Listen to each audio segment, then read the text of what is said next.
আসসালামু আলাইকুম Facebook page বন্ধুরা, আপনাদের গাছের যদি গ্রোথ বাড়াতে চান তাহলে অবশ্যই আপনার গাছের প্রতিদিনই আপনাকে গাছে পানি দিতে হবে। আর রাসায়নিক জৈব সারগুলো আছে সেগুলো দিতে হবে। আর গাছের যে আগাছা আছে এই আগাছা অবশ্যই পরিষ্কার করতে হবে। যেমন আমার করইলা গাছের মোটামুটি সবুজ একটা পাতা রয়েছে। এটার গ্রোথও মোটামুটি অনেক দিন, প্রায় 10 দিন থেকে 15 দিন হলো। তো আমি জানালা দেওয়ার পরে এটার যে আগাছাগুলো আছে সেগুলা পরিষ্কার করে নেব।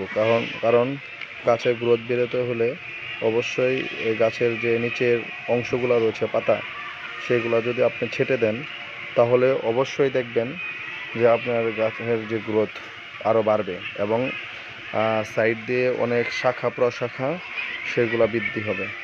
আবার এইগুলো পাতার যে রয়েছে সেগুলো যদি আপনি রেখে দিয়ে যদি এই সাইডে রাখতে চান তাহলে অনেক ভালো হয়।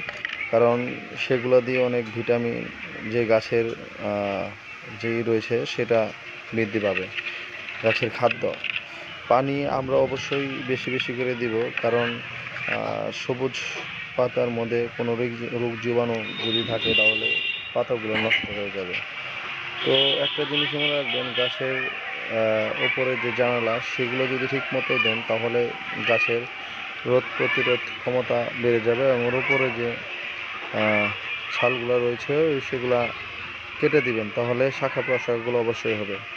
তো আশা করি যদি আমার এই ভিডিওটা ভালো লেগে থাকে অবশ্যই লাইক কমেন্ট শেয়ার করবেন এবং মানুষকে এগুলো ভালো ভালো ভিডিও তৈরি করার জন্য আশা করাবেন এবং সবাইকে বলবেন। আর আমার এই গাছটা কেমন হলো অবশ্যই কমেন্টের মাধ্যমে জানাবেন, যেন আরও ভালো ভিডিও তৈরি করতে পারি। এই ছাদ বাগানের যে কিছু অংশ রয়েছে যা আশা করি আপনাদের মাঝে আমাদের এই ছাদ বাগান থেকে আমি কিছু আমার বাজারে যে মেকআপ আছে সেটা করতে পারবো।